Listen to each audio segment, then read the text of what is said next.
स्वागत है दोस्तों हमारे इस YouTube channel Satish Chauhan Study Point में। तो आज की इस वीडियो में हम लोग केदारनाथ सिंह की रचना नदी के बारे में अध्ययन करेंगे। चलिए शुरुआत करते हैं। अगर धीरे चलो तो वह तुम्हें छू लेगी, दौड़ो तो छूट जाएगी नदी। अगर ले लो साथ तो वह चलती चली जाएगी कहीं भी, यहाँ तक कि कबाड़ी की दुकान तक भी। तो सबसे पहले इस पद्यांश के लिए संदर्भ देख लेते हैं। तो प्रस्तुत पद्यांश हमारी पाठ्य पुस्तक हिंदी के नदी नामक पाठ से अवतरित है, जिसके रचयिता केदारनाथ सिंह जी हैं। अब प्रसंग देख लीजिए। इस पद्यांश में कवि कहता है कि नदी का हमारे जीवन में बहुत महत्व है। यह जीवन में प्रत्येक समय हमारे साथ रहती है। देखिए, अगर धीरे चलो तो वह तुम्हें छू लेगी। कवि कह रहा है कि वर्तमान युग में जो हम आधुनिक बनने की दौड़ में आगे बढ़ रहे हैं, इस आगे बढ़ने की दौड़ में हम अपने संस्कृति एवं सभ्यता को त्याग दे रहे हैं। तो सभ्यता एवं संस्कृति के बारे में संबोधित करते हुए कह रहा है कभी कि अगर धीरे चलो, कि यदि आप विकास की दौड़ में, आधुनिक बनने की दौड़ में आप धीरे चलेंगे, अगर धीरे चलो तो वह तुम्हें छू लेगी। छू लेगी का मतलब स्पर्श करेगी। कि यदि आप आधुनिक बनने की दौड़ में आप धीरे चलेंगे तो आपके साथ आपकी सभ्यता एवं संस्कृति भी आपके साथ साथ चलेगी। वह तुम्हें छू लेगी अर्थात वह आपके साथ साथ आपकी सभ्यता एवं संस्कृति भी चलेगी। दौड़ो तो छूट जाएगी नदी। कवि कह रहे हैं कि दौड़ो तो, कि यदि विकास की इस अंधी दौड़ में, आधुनिक बनने की दौड़ में तुम तेजी से आगे बढ़ो, अर्थात दौड़ो तो छूट जाएगी नदी। तो आपकी शिक्षा, सभ्यता एवं संस्कृति आपसे छूट जाएगी, अर्थात आपसे अलग हो जाएगी। यदि आप विकास की इस अंधी दौड़ में आप आगे बढ़ने लगे, तेजी से आगे बढ़ने लगे, तो जो आपकी शिक्षा अर्थात सभ्यता एवं संस्कृति है वो आपसे दूर हो जाएगी, आपसे बिछड़ जाएगी, अर्थात आपसे अलग हो जाएगी। अगर ले लो साथ तो वह चलती चली जाएगी कहीं भी, यहाँ तक कि कबाड़ी की दुकान तक भी। कि कभी कह रहे हैं कि अगर ले लो साथ, कि यदि आप अपनी सभ्यता एवं संस्कृति को ले लो, अपना लो, तो वह चलती चली जाएगी कहीं भी। तो आप जहाँ कहीं भी जाएंगे, आपके साथ आपकी सभ्यता एवं संस्कृति आपके साथ साथ चली जाएगी, यहाँ तक कि कबाड़ी के दुकान तक भी। कि कबाड़ी की दुकान का अर्थ है जहाँ पर अनेक सभ्यता एवं संस्कृति का समूह होता है, मिलन होता है, उस स्थान पर भी यह आपकी सभ्यता एवं संस्कृति चली जाएगी और उस विविधता के स्थिति में भी अपने आप को यह जीवंत बनाए रखेगी और उस में अपने जीवन को आगे बढ़ाएगी, अर्थात सभ्यता एवं संस्कृति उस स्थिति में भी अपने आप को आगे बढ़ाएगी। छोड़ दो तो वही अंधेरे में, करोड़ों तारों की आँख बचाकर वह चुपके से रच लेगी एक समूची दुनिया। एक छोटे से घोंघे में सच्चाई यह है कि तुम कहीं भी रहो, तुम्हें वर्ष के सबसे कठिन दिनों में भी प्यार करती है एक नदी। तो कवि कह रहे हैं कि छोड़ दो, कि यदि तुम अपने सभ्यता एवं संस्कृति को छोड़ दो, त्याग दो, तो वही अंधेरे में, अर्थात किसी अनुचित स्थान पर, अंधेरे रूपी स्थान पर करोड़ों तारों की आँख बचाकर, कि आकाश में जो अनगिनत तारे हैं उनसे भी अपनी नज़रें बचाकर वह चुपके से रच लेगी, कि वह चुपके से निर्माण कर लेगी अपनी एक समूची दुनिया। समूची माने संपूर्ण, दुनिया माने संसार।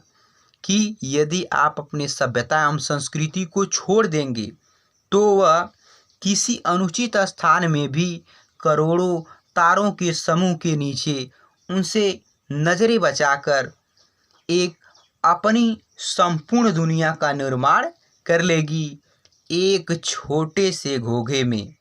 कि जिस प्रकार एक छोटा सा घोंघा एक निश्चित स्थान पर, थोड़े से स्थान पर अपने जीवन चक्र को पूर्ण कर लेता है, ठीक उसी प्रकार यदि सभ्यता एवं संस्कृति का एक थोड़ा सा अंश भी किसी स्थान पर मिल जाए तो सभ्यता एवं संस्कृति अपना निर्माण कर लेती है, अपने संपूर्ण दुनिया का निर्माण कर लेती है।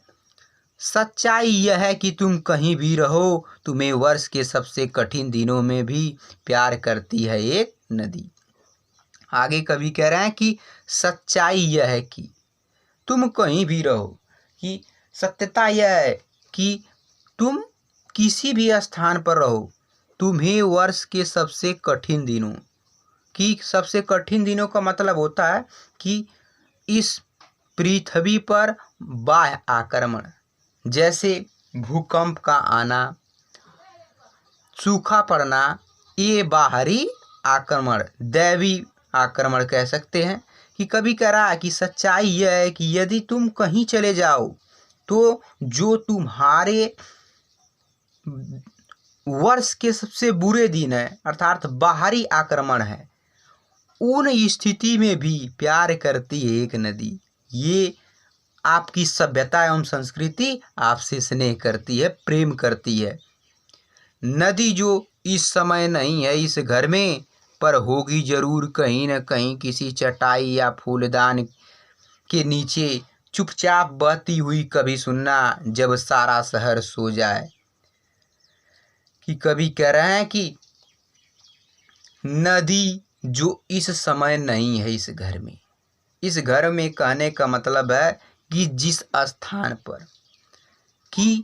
जिस स्थान पर सभ्यता एवं संस्कृति मौजूद नहीं है, उपस्थित नहीं है, पर होगी जरूर कहीं न कहीं, परंतु वो सभ्यता एवं संस्कृति कहीं न कहीं किसी न किसी स्थान पर जरूर होगी, किसी चटाई या फूलदान के नीचे। कभी कह रहे हैं किसी चटाई, चटाई का अर्थ है पारस्परिक संबंध और फूलदान का अर्थ है भावनाएं। कि सभ्यता एवं संस्कृति लोगों के पारस्परिक संबंध और भावनाओं के बीच उपस्थित होती है, चुपचाप बहती हुई, कभी सुनना जब सारा शहर सो जाए। कि कभी कह रहे हैं चुपचाप, कि एकदम शांत स्थिति में, कि यदि आप अपने सभ्यता एवं संस्कृति को यदि देखना चाहते हैं कि जिस स्थान पर सभ्यता एवं संस्कृति नहीं दिखाई देती, उस स्थान पर भी यदि आप अपने सभ्यता एवं संस्कृति को देखना चाहते हैं, तब चुपचाप बहती हुई, कि सभ्यता एवं संस्कृति निर्माण करते हुए कभी सुनना, कभी उसको तुम सुनना जब सारा शहर जो जाए, कि अर्थात जब संपूर्ण संसार सो जाए, तब किवाड़ों पर कान लगा, धीरे धीरे सुनना कहीं आसपास। कि जब सारा संसार शांत हो जाता है, विकास की इस अंधी दौड़ में सभी लोग रुक जाएं, तब तुम किवाड़ों पर ध्यान लगा, अर्थात ध्यान पूर्वक धीरे धीरे सुनना कहीं आसपास। कि आसपास के शोर को, कौतूहल को ध्यान पूर्वक सुनना, एक मादा घड़ियाल के कराह की तरह सुनाई देगी नदी। मादा घड़ियाल के कराह, कराह माने होता है दर्द। कि जिस प्रकार नदी में या किसी नदी के समीप एक मादा घड़ियाल अपने विपरीत स्थिति में अपने दुख का कराह का वर्णन करती है, अर्थात अपनी दुख भरी आवाज़ें निकालती है, ठीक उसी प्रकार यह हमारी सभ्यता भी वहीं दिखाई देती है।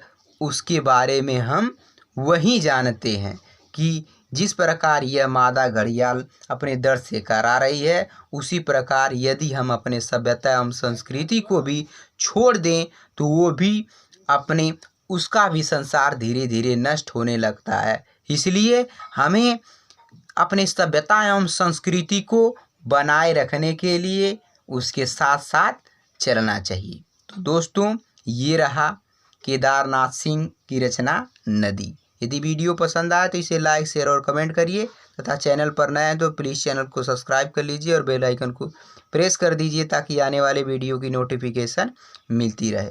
तो चलिए सबसे पहले इसमें काव्यगत सौंदर्य देख लेते हैं इस पूरे पाठ के लिए। इसमें भाषा सरल खड़ी बोली है, शैली वर्णनात्मक है, छंद मुक्तक है, अलंकार अनुप्रास है। ठीक है दोस्तों, तो अगले वीडियो मिलेंगे, तब तक के लिए बाय बाय, धन्यवाद।